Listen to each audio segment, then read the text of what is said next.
नमस्कार. इयत्ता 8वी विषय इतिहास,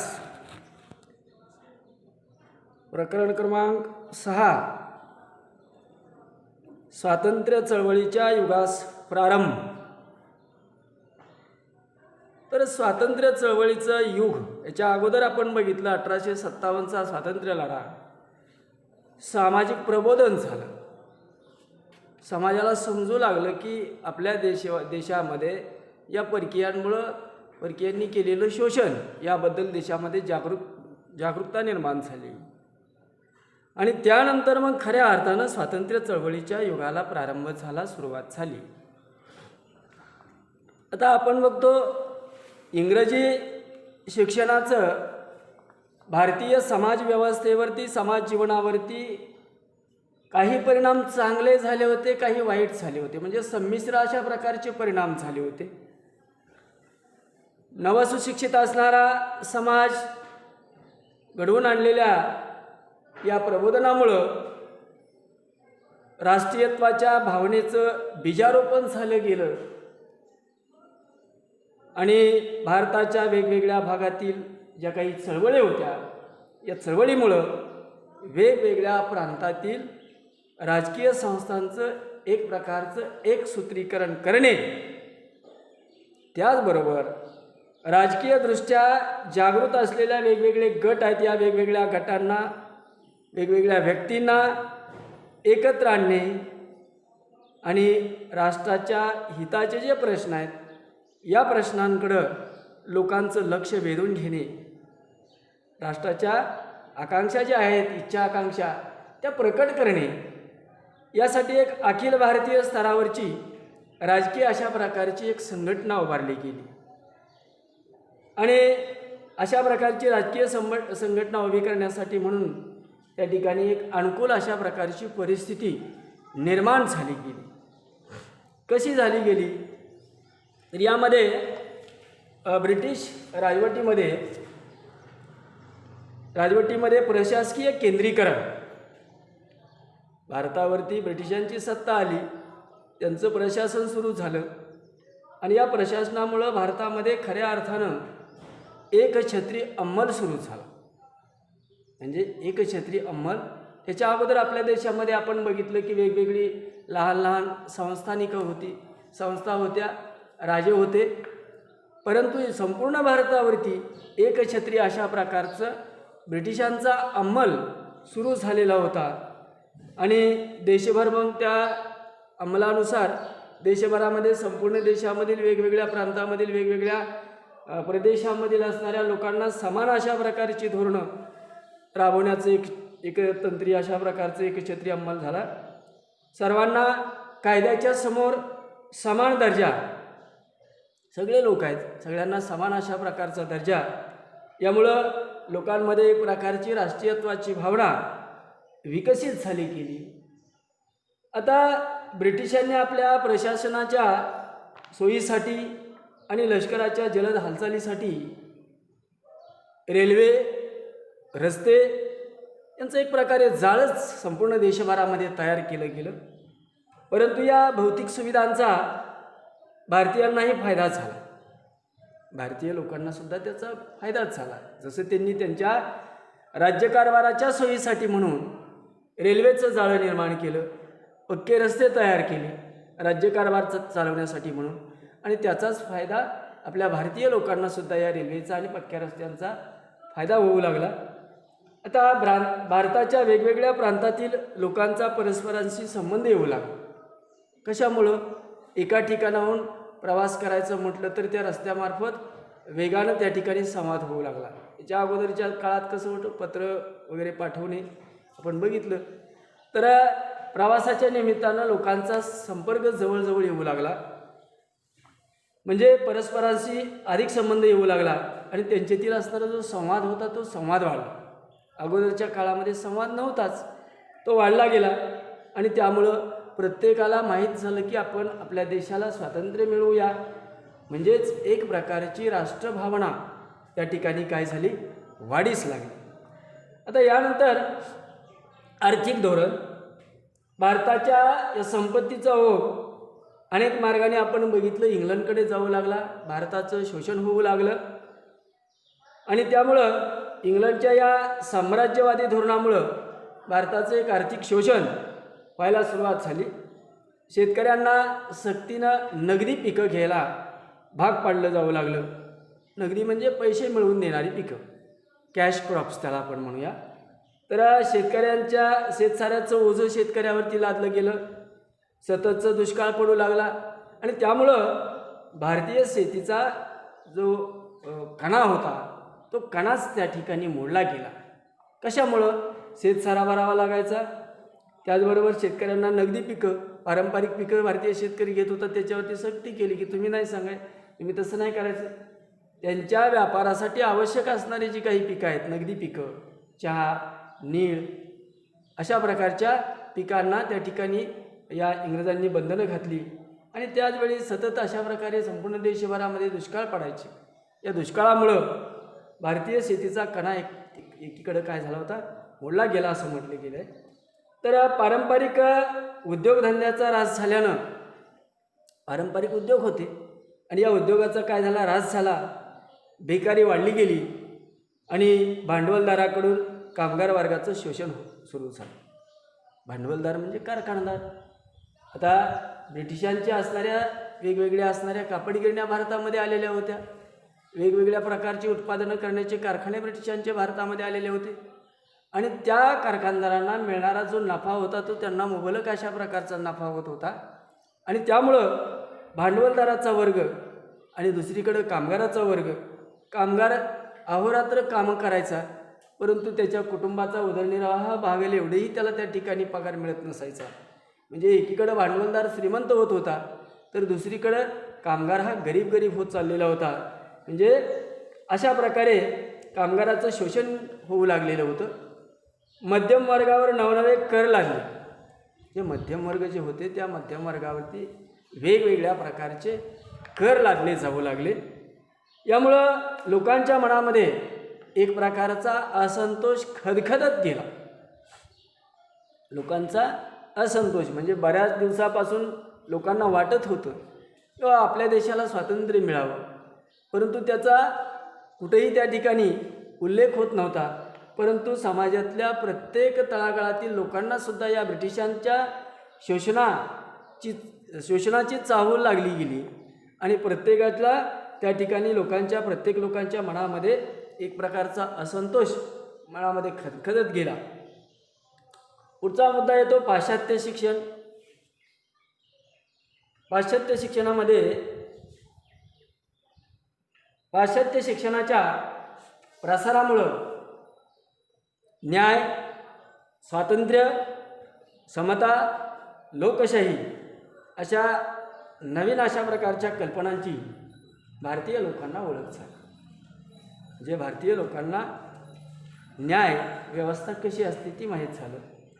त्याचबरोबर स्वातंत्र्य असलेली राष्ट्र कशी आहेत, स्वातंत्र्य मिळालेली राष्ट्र कशी आहेत, स्वतंत्र राहणारी राष्ट्र कशी आहेत ही संकल्पना भारतीयांना माहीत झाली. समतेचं तत्त्व आलं गेलं, सर्वांना समान न्याय, समान दर्जा म्हणजे समानतेचं तत्त्व आलं गेलं आणि लोकशाही. तर लोकशाहीच्या याच्या अगोदर मी मागाशी सांगितलं की आपल्या देशामध्ये अनेक लहान मोठी अशा प्रकारची संस्थानिकं होती, राज्य होती आणि राजाच्या हातात राज्यकारभार असायचा. परंतु नवीन अशा प्रकारचा एक शासन चालवण्याचा प्रकार, लोकशाही प्रकार भारतीयांना माहीत झाला, ठाऊक झाला. आता बुद्धिनिष्ठा आणि विज्ञान निष्ठा, मानवता, राष्ट्रवाद अशी मूल्य भारतीयांनी आत्मसात केली.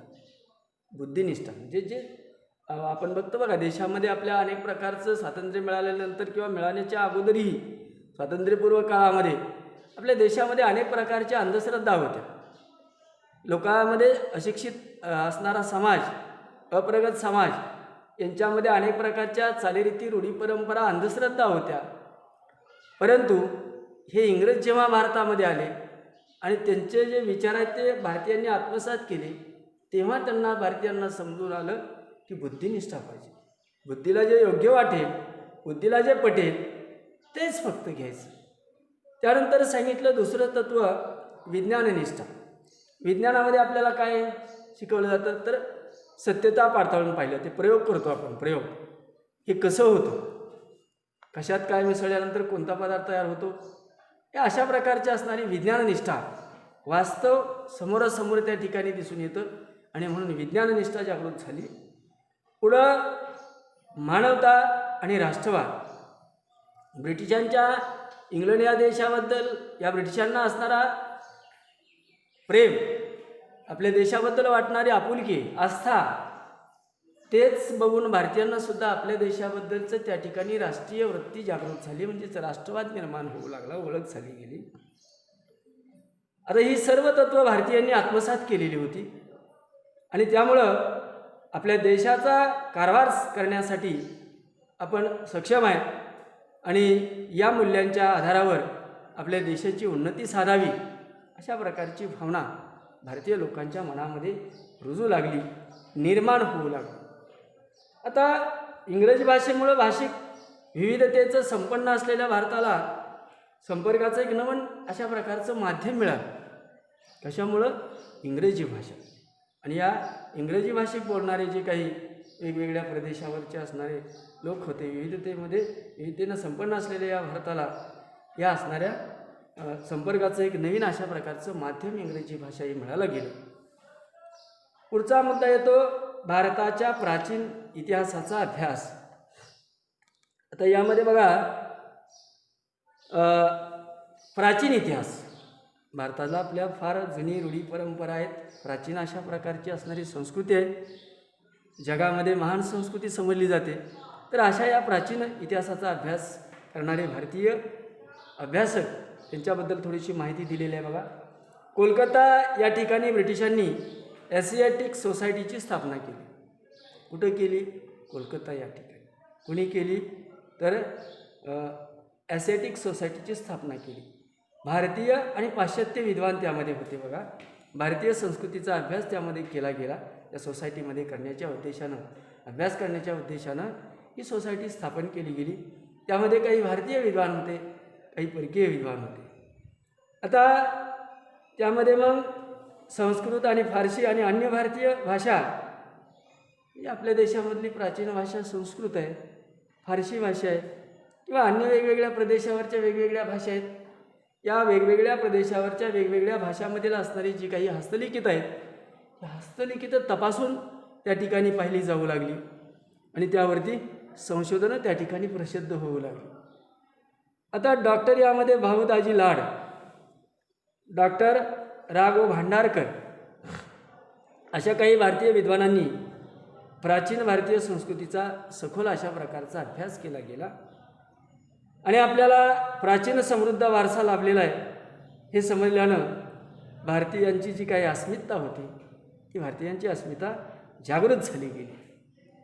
पुणे या ठिकाणी भांडारकर नावाची असणारी प्राच्यविद्या संशोधन मंदिर ही एक संस्था स्थापन केली गेली, भांडारकर प्राच्यविद्या संशोधन मंदिर म्हणून. आणि ही संस्था गेल्या 100 वर्षापासून आजही आपण बघितलं ती कार्यरत आहे बघा पुण्यामध्ये. त्यानंतरचं पुढचं काम मुद्दा येतो तो म्हणजे वृत्तपत्रांचे कार्य. आता यामध्ये याच काळामध्ये इंग्रजी आणि प्रादेशिक भाषा वेगवेगळ्या आहेत. या वेगवेगळ्या भाषांमधून वृत्तपत्र, नियतकालिकं प्रसिद्ध होऊ लागली आणि या वृत्तपत्रांमधून राजकीय, सामाजिक, त्याचबरोबर लोकांमध्ये अशा प्रकारची जागृती निर्माण होऊ लागली. म्हणजे राजकीय लोकांमध्ये जे काही राजकारणामध्ये असणारे नेते होते त्यांच्यामध्ये जागृती निर्माण झाली. कशामुळं? तर इंग्रजी भाषा आणि वेगवेगळ्या प्रादेशिक भाषा यांच्यातून प्रसिद्ध होणारी वृत्तपत्र त्या ठिकाणी नियतकालिक आहेत आणि त्यामुळं वृत्तपत्रातून राजकीय आणि सामाजिक अशा प्रकारच्या असणाऱ्या जागृती समाजामध्ये व्हायला सुरुवात झाली, निर्माण झाली. तर अशा प्रकारची कोणती या ठिकाणी वृत्तपत्र आहेत म्हणून सांगितलं बघा. दर्पण नावाच्या वृत्तपत्रातून वेगवेगळ्या बातम्या छापल्या जाऊ लागल्या. लोकांना त्या बातम्यामधून असणारं जे काही देशातील असणाऱ्या सद्यस्थितीचं ज्ञान होऊ लागलं. ब्रिटिशांनी कशा प्रकारे ब्रिटिश आपल्या देशाचं शोषण करतात याबद्दलची माहिती मिळू लागली. तर ते दर्पण, प्रभाकर, हिंदू, अमृत बाजार पत्रिका, केसरी आणि मराठा अशा प्रकारची वेगवेगळी वृत्तपत्र आहेत आणि या वृत्तपत्रातून सरकारच्या धोरणावरती टीका होऊ लागली. पुढं राष्ट्रीय सभेची स्थापना. आता आपल्याला राष्ट्रीय सभेची स्थापना हा बऱ्याच वेळेला जनरल नॉलेजसाठी सुद्धा एक प्रश्न विचारला जातो. तर यामध्ये राष्ट्रीय सभेची स्थापना 28 डिसेंबर 1885. बऱ्याच वेळेला आपल्याला जनरल नॉलेजमध्ये हा प्रश्न विचारला जातो, लक्षात घ्या. राष्ट्रीय सभेची स्थापना म्हणजे आजच्या काँग्रेस पक्षाची स्थापना, लक्षात घ्या. तर मुंबईमध्ये असणाऱ्या गोकुळदास तेजपाल संस्कृत पाठशाळा या पाठशाळेमध्ये राष्ट्रीय सभेचं त्या ठिकाणी पहिलं अधिवेशन भरवण्यात आलेलं होतं. भारतातल्या वेगवेगळ्या प्रांतातील जवळजवळ 72 प्रतिनिधी या अधिवेशनासाठी आलेले होते. कोलकाता या ठिकाणी नामवंत असणारे वकील उमेशचंद्र बॅनर्जी हे या अधिवेशनाचे अध्यक्ष होते आणि या सर्वांनी मिळून याच राष्ट्रीय सभेमध्ये भारतीय राष्ट्रीय सभेची म्हणजे इंडियन नॅशनल काँग्रेसची स्थापना केली गेली. म्हणजे काँग्रेसची स्थापना मी मागाशी सांगितलं. तर याच असणाऱ्या अधिवेशनामध्ये सभेमध्ये इथं इंडियन नॅशनल काँग्रेस या असणाऱ्या सभेची स्थापना झाली गेली. ॲलन ॲक्टोव्हियन ह्यूम ब्रिटिश अधिकारी, या अधिकाऱ्यानं राष्ट्रीय सभेच्या स्थापनेमध्ये पुढाकार घेतला. म्हणजे ही राष्ट्रीय सभेची वेगवेगळी 72 प्रतिनिधी आले. ब्रिटिश अधिकाऱ्यांना सुद्धा यामध्ये पुढाकार घेतला गेला. भारतीयांना प्रशासनात अधिक प्रतिनिधित्व मिळावं, ब्रिटिश शासनानं लष्करी खर्चात कपात करावी, अशा प्रकारची मागण्यांची निवेदनं ब्रिटिश सरकारकडे पाठवली गेली. म्हणजे आपल्या देशामध्ये सरकार जे आहे ते सरकार ब्रिटिशांचं आहे. ते कशावरती पैसा खर्च करत आहे? लष्करावरती करत आहे. कारण लष्कराच्या सहाय्यानं भारतीय लोकांनी केलेला उठाव दडपून टाकण्यासाठी म्हणून ब्रिटिशांना लष्कराची गरज होती. तर या अशा प्रकारची निवेदनं मागण्यांची या असणाऱ्या भारतीय प्रशासनामध्ये प्रतिनिधित्व मिळावं अशा प्रकारची मागणी केली. लष्करी खर्चात कपात करावी अशा प्रकारची मागणीची निवेदनं या सरकारकडे या राष्ट्रीय सभेच्या माध्यमातून दिली गेली. आता राष्ट्रीय सभेची उद्दिष्ट काय आहेत? तर यामध्ये भारताच्या निरनिराळ्या भागातील असणाऱ्या लोकांना धर्म, वंश, जात, भाषा, भौगोलिक प्रदेश अशा प्रकारचे भेद जे होते ते भेद सर्वांनी विसरायचे आणि एका ठिकाणी सर्वांनी एका व्यासपीठावर ते आणणे हे या राष्ट्रीय सभेचं मुख्य उद्दिष्ट होतं. म्हणजे प्रत्येक मराठी भाषिकांना भाषेचा अभिमान आहे, प्रांताचा अभिमान आहे. कर्नाटकमधील कन्नड भाषिकांचा प्रांताचा अभिमान असतो. प्रत्येक राज्यामध्ये वेगवेगळ्या समूहामध्ये विभागलेला हा भारतीय समाज, या संपूर्ण समाजामध्ये एकत्रीकरण करण्याची भावना निर्माण झाली आणि हेच राष्ट्रीय सभेचं काय मुख्य अशा प्रकारचं उद्दिष्ट आहे. आता परस्परांच्या समस्या जाणून घेऊन विचार विनिमर्श करणे म्हणजे एकमेकांच्या समस्या, तुमच्या प्रांतामध्ये प्रदेशामध्ये काय परिस्थिती आहे, आमच्या प्रदेशामध्ये काय परिस्थिती आहे, काय करायला पाहिजे, अशा प्रकारच्या एकमेकांच्या समस्या जाणून घेऊन त्यावरती विचार विमर्श करणे म्हणजे काहीतरी त्यावरती मार्ग काढणे, त्यासाठी विचाराची बैठक ठेवणे, विचार विमर्श करणे. त्यानंतर लोकांच्या मध्ये ऐक्य भावना वृद्धिंगत करणे. वृद्धिंगत करणे म्हणजेच वाढवणे. त्यानंतर राष्ट्राच्या उन्नतीसाठी प्रयत्न करणे ही राष्ट्रीय सभेची उद्दिष्ट होती. म्हणजे राष्ट्राची आपल्या जेणेकरून काय होईल, प्रगती होईल, उन्नती होईल यासाठी प्रयत्न करायचा हे राष्ट्रीय सभेचं उद्दिष्ट होतं. आता त्यानंतर या सभेमध्ये असणारे 2 गट होते. राष्ट्रीय सभेमध्ये 2 गट होते. त्यातला पहिला गट आहे मवाळ गट. आता 1885ला आपण बघितलं की इंडियन म्हणजेच नॅशनल काँग्रेस म्हणजेच राष्ट्रीय सभा म्हणजे काँग्रेसची स्थापना झाली गेली. तेव्हापासून ते 1905 पर्यंत या मवाळ गटाचं मवाळ नेत्यांचं असणारं युग म्हणून समजलं जातं. आता राष्ट्रीय सभेच्या स्थापनेनंतर सुरुवातीच्या काही दशकं होती.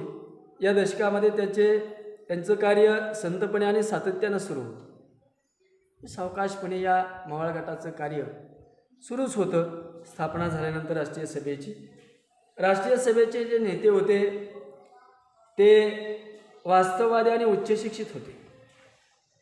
वास्तववादी होते. त्यांना जे दिसतं ते पटत होतं. कल्पना करून चालत नाही. जे दिसतं ते मान्य करायला पाहिजे, विज्ञाननिष्ठ असायला पाहिजे. म्हणजे अशा प्रकारचे असणारे राष्ट्रीय सभेतील उच्चपदस्थ नेते होते. शिवाय ते उच्च शिक्षित होते, शिकलेले होते आणि संघटन कार्यातून भक्कम अशा प्रकारचा असणारा पाया उभारला पाहिजे अशा प्रकारची त्यांना जाणीव निर्माण झालेली होती. काय जाणीव झाली तर अशा प्रकारे संघटन करायचं आणि भक्कम अशा प्रकारचं कार्य करायचं याची जाणीव या उच्चशिक्षित आणि वास्तववादी नेत्यांना झालेली होती. पुढं पाश्चात्य विचारवंताच्या उदारमतवादी तत्त्वज्ञानाचा जो प्रभाव आहे त्याचा प्रभाव या नेत्यांवरती पडलेला होता. पाश्चात्य देशामध्ये स्वातंत्र्याला प्राधान्य दिलेलं होतं. ते स्वातंत्र्य हे तत्त्व आलं, समता आली, बंधुता आली. या अशा प्रकारची वेगवेगळी मूल्य भारतीय असणाऱ्या लोकांना माहीत झाली आणि राष्ट्रीय सभेतील या उच्चशिक्षित असणाऱ्या नेत्यांनी ही मूल्य भारतामध्ये जोपासण्यासाठी प्रयत्न केले गेले. म्हणजेच या मूल्यांचा प्रभाव या भारतीय नेत्यांवरती झाला. आता या मवाळ गटाचं काय होतं बघा, तर त्यांचा सनदशीर मार्गावर विश्वास होता. सनदशीर म्हणजे अर्ज विनंत्या करणे. एक अर्ज करायचा, मागणी करायची, सरकारनं केलं ठीक, नाही पुन्हा एकदा अर्ज करायचा, विनंती करायची, साहेब आमचं करा तेवढं. म्हणजे अशा मवाळ गटाचं हे धोरण होतं, सनदशीर मार्गाने काम करणे. आता सनदशीर मार्गाने काम केलं तर इंग्रज अधिकारी आपल्या न्याय मागण्या त्या ठिकाणी देतील अशा प्रकारची आशा वाटत होती या लोकांना. आपण अर्ज केलं अधिकाऱ्यांकडं, त्यांना विनंती केली तर आपल्या मागण्याच मान्य करतील असं या मवाळ गटातील लोकांना वाटत असायचं. आता त्यांनी गोपाळकृष्ण गोखले, फिरोजशाह मेहता, सुरेंद्रनाथ बॅनर्जी हे मवाळ गटाचे त्या काळातले पुढारी होते. मवाळ गटातले पुढारी होते आणि त्यांना वाटायचं की आपण सनदशीर मार्गाने स्वातंत्र्य मिळवूया. आता राष्ट्रीय सभेच्या अधिवेशनामध्ये प्रांतिक विधिमंडळामध्ये लोकप्रतिनिधी असावेत. वेगवेगळ्या प्रांतामध्ये जी विधिमंडळ आहेत, आपलं आता महाराष्ट्रामध्ये जशी विधानसभा विधिमंडळ आहे, कर्नाटकमध्ये विधानसभा विधिमंडळ आहे, तशाच प्रकारच्या वेगवेगळ्या प्रांतामध्ये वेगवेगळी विधिमंडळं असावीत आणि त्या विधिमंडळामध्ये लोकप्रतिनिधी त्या ठिकाणी असावे असं सुशिक्षित भारतीयांना, जे काही सुशिक्षित भारतीय होते त्या भारतीयांना नोकऱ्या मिळाव्या, वाढत्या लष्करी खर्चात कपात व्हावी. मी मगाशीच सांगितलं की ब्रिटिश आपल्यावरती सत्तेचा अंकुश लष्कराच्या जोरावरती त्या ठिकाणी ठेवू इच्छित होता आणि त्यामुळं लष्करावरती मोठ्या प्रमाणामध्ये खर्च केला जात असायचा आणि म्हणून सुशिक्षित भारतीयांना नोकऱ्या मिळाव्यात, वाढत्या लष्करी खर्चात कपात व्हावी, लोकांच्या कायदेशीर हक्कांचं रक्षण व्हावं म्हणून ज्या काही कार्यकारी संस्था आहेत आणि न्यायसंस्था त्यांची फारकत करावी. म्हणजे या ठिकाणी ज्या काही कार्यकारी संस्था आहेत आणि न्यायसंस्था आहेत हे एकमेकांपासून अलिप्त ठेवावे, फारकत करावे की त्यामुळं काय होईल, आपल्या देशातील लोकांना खऱ्या अर्थानं काय होईल, न्याय मिळेल. अशा प्रकारचे ठराव राष्ट्रीय सभेचं प्रांतिक अधिवेशन झालं आणि या अधिवेशनामध्ये अशा प्रकारचे ठराव केले गेले. आता त्यानंतर बघा राष्ट्रीय सभेच्या चळवळीमध्ये फूट पाडण्यासाठी म्हणून यानंतरच्या काळामध्ये ब्रिटिश अधिकाऱ्यांनी फोडा आणि राज्य करा हे नीतीचा अवलंब केला. तर अशा संघटनेच्या माध्यमातून, राष्ट्रीय सभा या संघटनेच्या माध्यमातून संपूर्ण देश एकवटेल आणि संपूर्ण देश जर एकवटला तर आपली सत्ता आपल्याला गुंडाळून लवकरच इंग्लंडला परत जावं लागेल. मग आपण काय करूया, भारतीयांमध्ये भांडणं लावायची, फोड करायची, म्हणजे फोडा आणि राज्य करा या नीतीचा अवलंब ब्रिटिशांनी करायला सुरुवात केली. आता म्हणजे आतापर्यंत मी मागाशी सांगितलं होतं 1905 पर्यंत अशा प्रकारचं मावळ युग होतं. 5 नंतर 1920 पर्यंत जो काळ आहे त्या काळाला जहालयुग या नावानं ओळखलं जातं. आता यामध्ये राजकीयदृष्ट्या जागृत असलेलं भारतातील सर्वच नेते, राजकीयदृष्ट्या जागृत असलेला हा शब्द वापरलेला आहे. जागृत असलेले भारतीय नेते हे जात, धर्म, भाषा, प्रांत सर्व भेद बाजूला सारून राष्ट्रीय सभेच्या व्यासपीठावर एकत्र येत होते. हे सर्व जे भेदाभेद होते ते बाजूला सारले आणि राष्ट्रीय सभेच्या व्यासपीठावरती ते एकत्र आले गेले. आणि त्यामुळं राष्ट्रीय सभेची उद्दिष्ट आणि सनदशीर मार्गाने चळवळ पुढे नेण्यावरती या सर्व असणाऱ्या राष्ट्रीय सभेतील नेत्यांचं एकमत त्या ठिकाणी झालं गेलं. तरीसुद्धा कार्यपद्धतीमध्ये या राष्ट्रीय सभेच्या नेत्यांमध्ये एक प्रकारचा भेदाभेद होता, मतभेद होते. म्हणजे मत एकत्र झालं, परंतु कार्यपद्धती ते कसं काम करायचं याबद्दल अनेकांची अनेक मतं होती आणि त्यातच या राष्ट्रीय सभेच्या नेत्यांमध्ये मतभेद असल्याचं दिसून आलं. आता राजकीय चळवळीतील या मतभेदांवरून 2 प्रमुख राजकीय गट तयार झाले. किती? 2 प्रमुख अशा प्रकारचे राजकीय गट तयार झाले. शांततेच्या सनदशीर मार्गाचा पुरस्कार करणारे कसा गट तयार झाला? शांततेचा सनदशीर मार्गाचा पुरस्कार करणारा एक गट, ते मवाळ, म्हणजे असा पुरस्कार करणारे ते मवाळ झाले. आणि दुसरा आहे स्वातंत्र्यासाठी अधिक तीव्र अशा प्रकारचा संघर्ष केला पाहिजे असा मानणारा एक दुसरा जहाल गट होता. आता या जहाल गटामध्ये लाला लजपतराय, बाळ गंगाधर टिळक आणि बिपिनचंद्र पाल हे जहाल गटाचे पुढारी होते. आता सुरुवातीच्या काळामध्ये या जहाल नेत्यांनी भारतीयांमध्ये एक प्रकारची राजकीय जागृती घडवून आणण्यासाठी वृत्तपत्र, राष्ट्रीय जे वेगवेगळे उत्सव असतील त्या उत्सव, राष्ट्रीय शिक्षण अशा प्रकारचा मार्ग अवलंबलेला होता की जेणेकरून भारतीय समाज हा जागृत होईल. आता केसरी आणि मराठा या वृत्तपत्रामधून लोकमान्य टिळकांनी सरकारच्या या दडपशाहीवरती घणाघाती अशा प्रकारची टीका केलेली होती. बंगाल प्रांतामध्ये अमृत बाजार पत्रिका हे जहालमतवादी विचाराचं एक मुखपत्र होतं. आपापसातील असणारे भेद आहेत ते भेद विसरून लोकांनी एकत्र यावं, त्यांच्या विचारांचं आदानप्रदान व्हावं, राष्ट्रपुरुषांच्या कार्यातून सामान्य जनतेला प्रेरणा मिळावी या उद्देशानं लोकमान्य टिळकांनी शिवजयंती आणि गणेशोत्सव नावाचे उत्सव त्या ठिकाणी सादर करायचं त्या ठिकाणी आयोजन केलं. आता राजकीय कारणासाठी लोक एकत्र आले तर सरकार त्यांना बंदी घालेल. जनता एकत्र आली, बरेच लोक एकत्र आले तर आपली सत्ता उलटून फेकून देतील ही भीती होती इंग्रजांना. आणि मग कशासाठी? आपल्या देशामध्ये राजकीय कारणासाठी जर एकत्र आलो तर हे ब्रिटिश लोक काय करतील? शिक्षा करतील, त्यावरती बंदी आणतील. परंतु धार्मिक कारणासाठी जर लोक एकत्र आले तर सरकार त्यावरती बंधन घालू शकणार नाही, अशा प्रकारचं लोकमान्य टिळकांचं मत होतं. आता लोकमान्य टिळकांनी मंडालेच्या तुरुंगामध्ये असताना गीता रहस्य नावाचा एक ग्रंथ लिहिलेला आहे आणि त्याचा गाभा हा कर्मयोग असून लोकांनीही कृतिशील राहावं यावरती लोकमान्य टिळकांनी भर दिलेला दिसून येतो. आता स्वभाषा, स्वसंस्कृतीविषयी प्रेम, आस्था बाळगणारी पिढी निर्माण व्हावी यासाठी जहाल नेत्यांनी शिक्षण संस्था स्थापन केल्या. लक्षावधी लोकांनी स्वातंत्र्य चळवळीमध्ये भाग घेऊन सरकारला आव्हान देऊन संघर्ष केला तरच त्या ठिकाणी आपल्याला यश मिळेल, अशा प्रकारचं जहाल गटातील नेत्यांचं मत होतं. आता चळवळ अधिकाधिक तीव्र करावी असं त्यांचं एकमत होतं, पण त्यांनी सशस्त्र बंडाची भूमिका न घेता व्यापक जनआंदोलन उभारलं पाहिजे अशा प्रकारचं आग्रहाने प्रतिपादन केलेलं होतं. आता मवाळांनी स्वातंत्र्य चळवळीचा पाया घातला, राष्ट्रीय सभेची स्थापना, मवाळ गट 1885, म्हणजे पाया घातला गेला आणि जहाल गटातील असणाऱ्या नेत्यांनी ही चळवळ पुढे नेण्याचं काम केलं.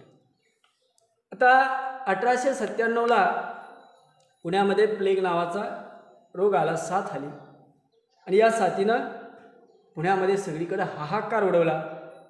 शेकडो लोक मृत्युमुखी पडले आणि या साथीला आटोक्यात आणण्यासाठी म्हणून रँड नावाचा असणारा अधिकारी, या अधिकाऱ्याची नेमणूक केली गेली आणि त्यावेळी या प्लेगचं रोगी शोधून काढण्यासाठी झडते घेण्याचं काम सुरू झालं. घरोघरी जाऊन लोकांना रोगी तपासण्याचं काम, शोधण्याचं काम सुरू झालं आणि त्यानिमित्तानं लोकांवरती जुलूम जबरदस्त अन्याय अशा प्रकारचा होऊ लागला. आणि या गोष्टीचा बदला म्हणून चाफेकर बंधू, या चाफेकर बंधूंनी या रँड नावाच्या अधिकाऱ्याचा वध केला गेला. सरकारनं लोकमान्य टिळकांचा या कटाशी संबंध जोडण्याचा आटोकाट प्रयत्न केला, परंतु त्यामध्ये सरकारला अपयश आलं. तरीही सरकारनं सूडबुद्धीनं लोकमान्य टिळकांना तुरुंगामध्ये टाकलंच. ठीक आहे, धन्यवाद.